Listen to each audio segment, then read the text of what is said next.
대한민국 최상층의 상징, 글로벌 넥서스의 창립.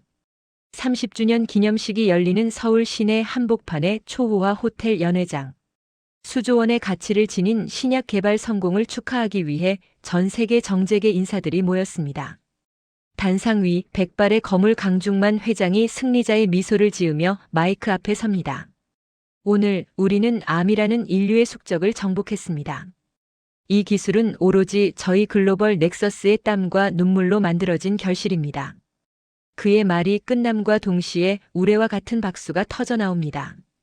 하지만 그 박수 소리를 뚫고 거대한 스크린에 예상치 못한 영상이 송출되기 시작합니다. 노이즈 섞인 화면 속에서 30년 전 불길에 휩싸인 연구소 바닥을 기어가는 한 남자의 모습. 바로 이 회사의 모태가 된 기술의 진짜 주인, 박진우 박사입니다. 강중만. 내가. 어떻게. 박 박사의 마지막 신음이 스피커를 타고 장내에 울려 퍼집니다. 강중만의 얼굴이 순식간에 경직됩니다. 당황한 보안 요원들이 시스템을 차단하려 하지만 이미 전 세계에 동시 생중계되는 라이브 스트리밍은 멈추지 않습니다. 그때 연회장 입구에 육중한 문이 열리며 두 남자가 들어옵니다. 한 명은 서늘한 지성의 눈빛을 가진 회계사 건우, 다른 한 명은 정의로운 카리스마를 내뿜는 국선 변호사 강우입니다. 그들의 목에는 똑같이 생긴 기하학적 무늬가 새겨진 낡은 티타늄 목걸이가 걸려 있습니다. 강우가 차분하지만 서늘한 목소리로 말합니다. 당신이 훔친 건 기술만이 아니야. 우리 부모님의 생명, 그리고 우리 형제의 30년이지. 건우가 들고 있던 태블릿을 조작하자 강중만이 평생 숨겨온 비자금 세탁 경로와 살인 교사 정황이 담긴 데이터가 실시간으로 국세청과 검찰청 서버로 전송되기 시작합니다. 강중만이 비명을 지르며 달려들려 하지만 이미 법의 그물과 숫자의 감옥이 그를 조여오고 있습니다.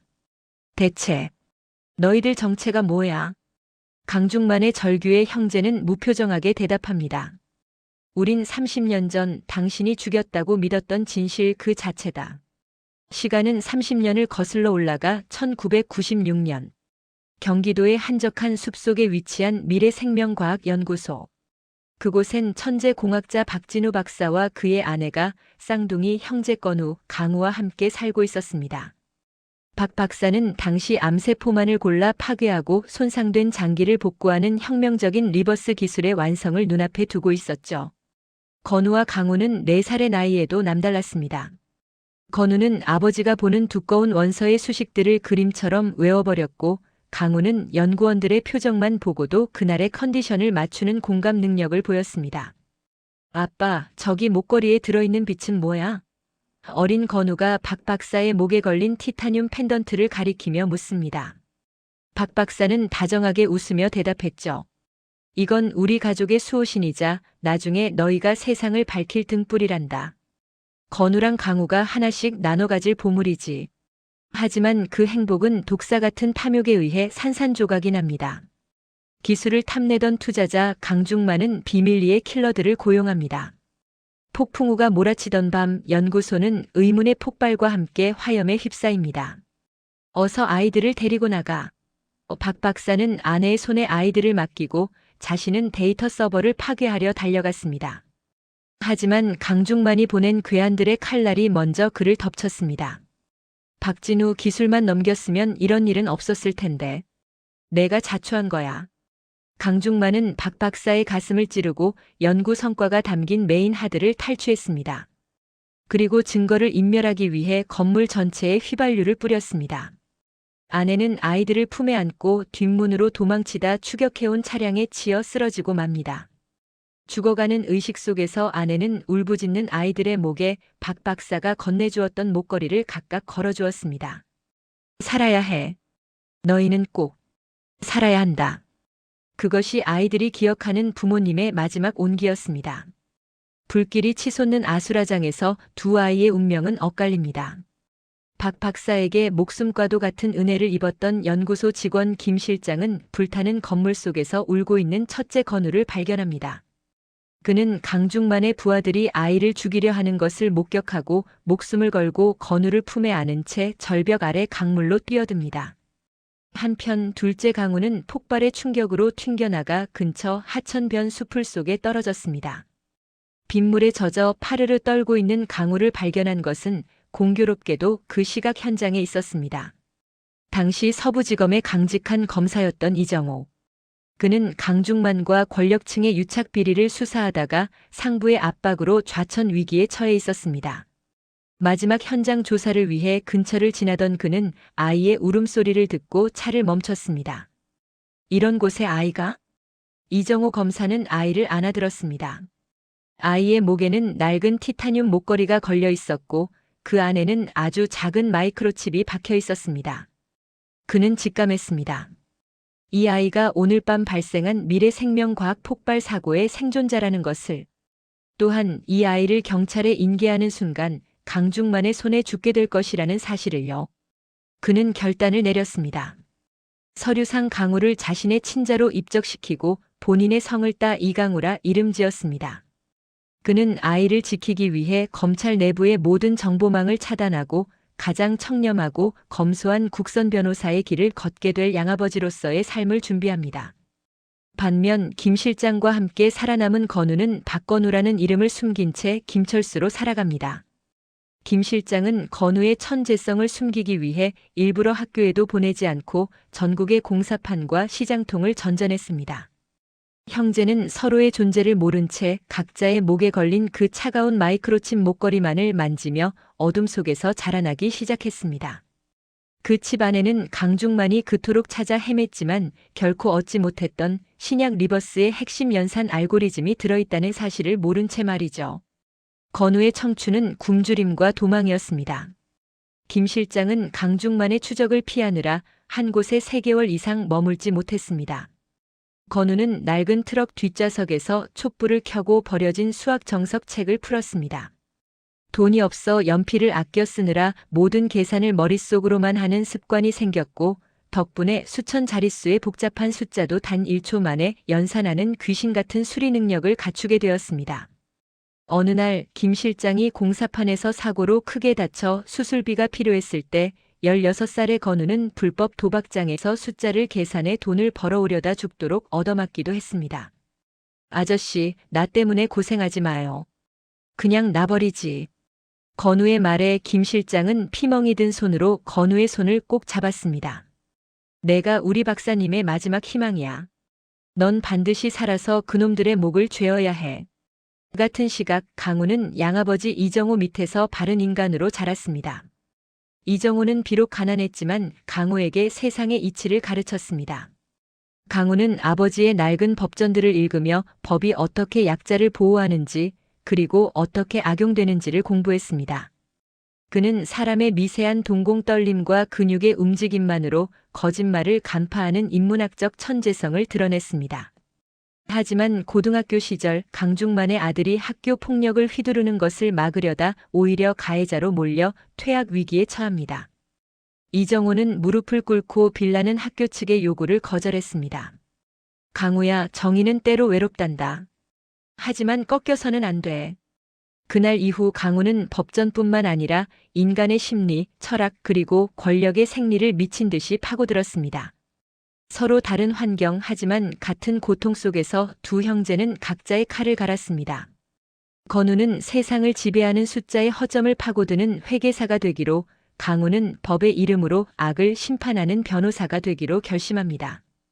그리고 30년이 되던 해, 건우가 우연히 의뢰받은 글로벌 넥서스의 회계 감사를 하던 중 30년 전 아버지의 연구소와 연관된 자금 흐름을 발견하며 이야기는 걷잡을 수 없는 복수의 소용돌이로 빠져듭니다.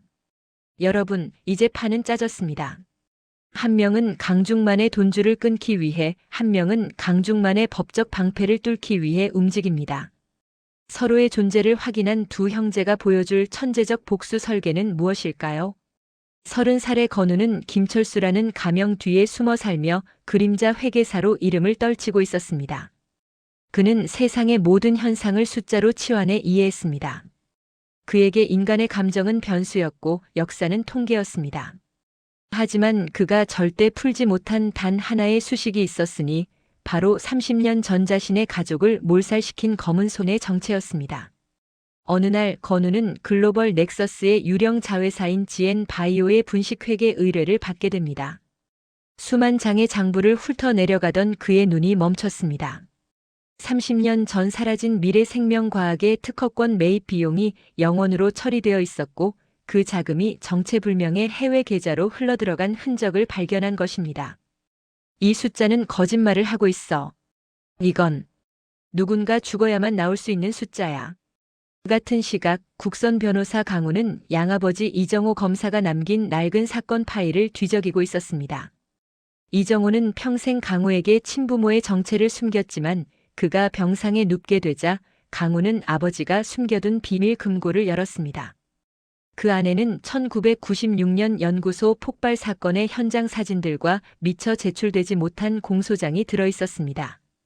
강우는 인문학적 통찰로 가해자의 심리를 재구성했습니다. 강중만. 이자는 단순히 돈을 뺏은 게 아니야. 박진우라는 존재 자체를 지우려 했어. 하지만 왜? 기술 때문이라면 왜 아직도 이 기술은 완성되지 않았을까? 형제는 각자의 단서를 쫓아 30년 전 사건의 유일한 생존 기록이 남아있는 국립도서관 지하 보관실로 향했습니다. 폭우가 쏟아지던 밤 먼지 쌓인 보관실의 좁은 복도 끝에서 두 남자가 마주칩니다. 건우는 강우의 눈을 본 순간 얼어붙었습니다. 그것은 거울을 보는 것과 같은 감각이 아니었습니다.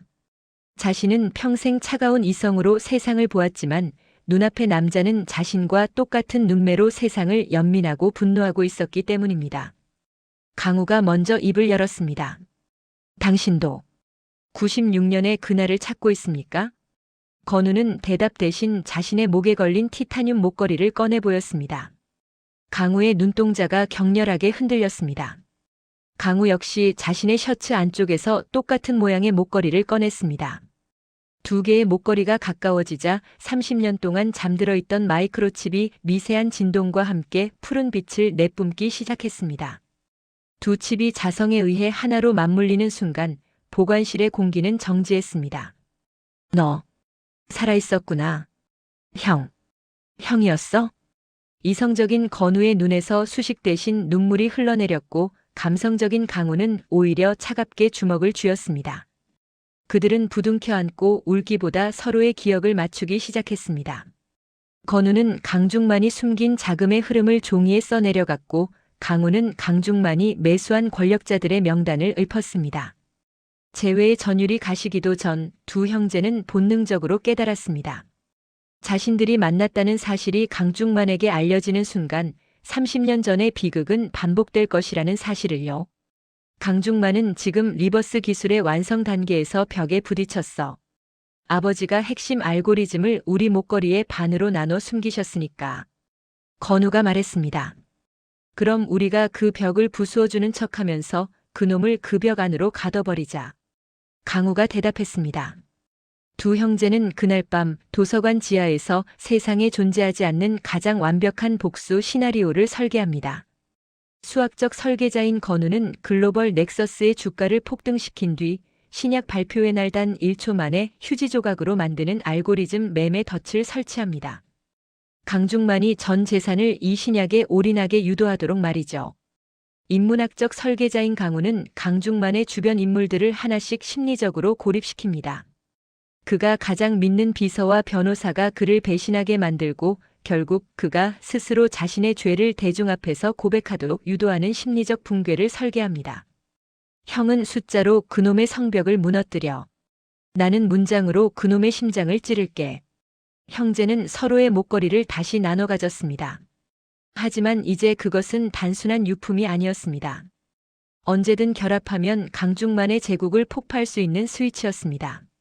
건우는 다음 날 자신의 모든 경력을 조작해 글로벌 넥서스의 핵심 전략가로 입사 지원서를 던졌습니다. 강우는 국선 변호사로서의 지위를 이용해 강중만의 숙적이었던 정치인을 변호하며 강중만의 사정권 안으로 스스로 걸어 들어갔습니다. 각성의 시간은 끝났습니다. 이제 변화의 시간이 시작되었습니다. 평범한 회계사와 국선 변호사로 위장한 두 천재 사냥꾼이 거대한 짐승을 사냥하기 위해 어둠 속에서 조용히 흩어지는 장면을 끝으로 마무리됩니다. 시청자 여러분, 소름 돋지 않습니까? 전혀 다른 삶을 살았던 형제가 목걸이라는 매개체로 서로의 천재성을 확인하는 순간, 이제 이들은 더 이상 피해자가 아닙니다. 포식자의 탈을 쓴 강중만을 사냥할 가장 진화된 형태의 사냥꾼들입니다. 각성의 시간은 끝났습니다. 이제 변화의 시간이 시작되었습니다.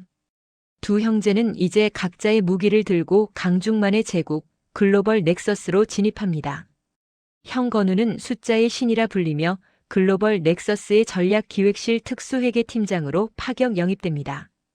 그는 입사 첫날 강중만 회장이 수년간 골머리를 앓던 해외 비자금 세탁 경로에 오류를 단 30분 만에 수정해 보였습니다. 회장님, 숫자는 거짓말을 하지 않습니다. 하지만 숫자를 다루는 사람은 거짓말을 하죠. 저는 그 거짓말을 지워드리는 사람입니다. 강중만은 건우의 서늘한 천재성에 매료되었습니다. 그는 건우를 자신의 비밀 금고 관리자로 임명하며 모든 자금줄을 맡겼습니다. 건우는 강중만의 신뢰를 얻는 동시에 회사의 모든 회계 데이터를 마이크로칩에 복사하며 경제적 사형 선고를 준비했습니다. 동생 강우는 더 대담한 연극을 시작했습니다. 그는 강중만의 외아들이 연루된 대형 마약 스캔들을 무죄로 이끌어내며 강중만의 사위이자 법무팀장의 자리를 꿰찼습니다. 강우는 인문학적 천재성을 발휘해 강중만의 심리를 완벽히 장악했습니다. 회장님, 법은 강자의 편이 아니라 법을 가장 잘 아는 자의 편입니다. 제가 회장님을 법 위에 군림하는 신으로 만들어드리겠습니다. 강우는 강중만의 개인 고문 변호사로서 그의 모든 범죄 기록과 정계 로비 명단을 손에 넣었습니다. 형제는 본사 로비에서 하루에도 수차례 스쳐 지나갔지만 눈길조차 나누지 않았습니다. 오로지 밤마다 암호화된 메시지로 진척 상황을 공유할 뿐이었죠. 그들은 강중만에게 리버스 기술의 마지막 핵심 코어를 복원했다는 미끼를 던졌습니다. 회장님, 박진우가 숨겨두었던 마지막 알고리즘을 저희가 찾아냈습니다.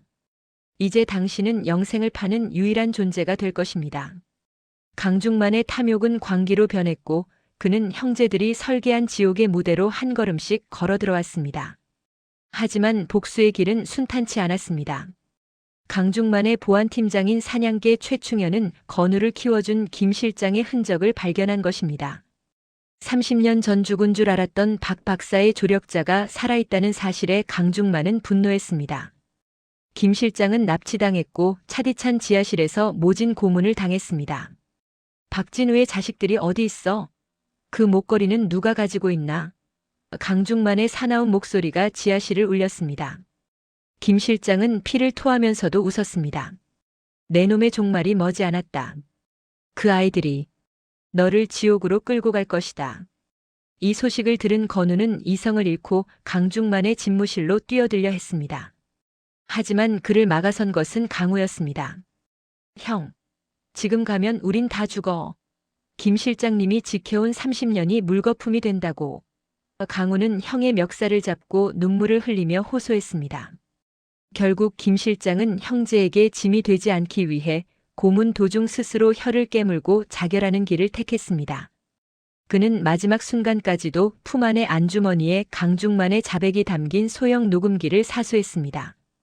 건우는 차갑게 식은 김 실장의 시신 앞에서 소리 없는 비명을 질렀습니다.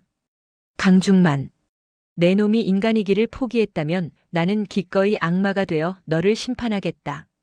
설상가상으로 강우를 키워준 이정호 검사마저 강중만이 보낸 괴한들에게 습격을 당해 의식불명 상태에 빠졌습니다. 이제 형제에게 남은 것은 슬픔이 아니었습니다. 그것은 세상을 불태울 듯한 증오였고 가장 차가운 복수의 설계였습니다. 형제는 원래 계획했던 점진적인 파괴를 수정했습니다. 전 세계가 지켜보는 신약 발표회를 강중만의 공개 처형장으로 만들기로 결심한 것입니다. 운명의 날.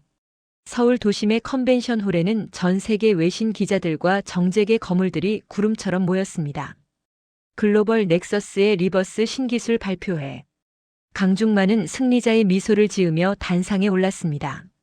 신사숙녀 여러분, 오늘 인류는 신의 영역에 발을 들입니다.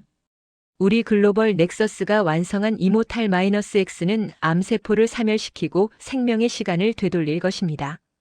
강중만의 호언장담이 끝나고 기술 시연이 시작되었습니다. 하지만 화면에 뜬 것은 약품 성분표가 아니었습니다.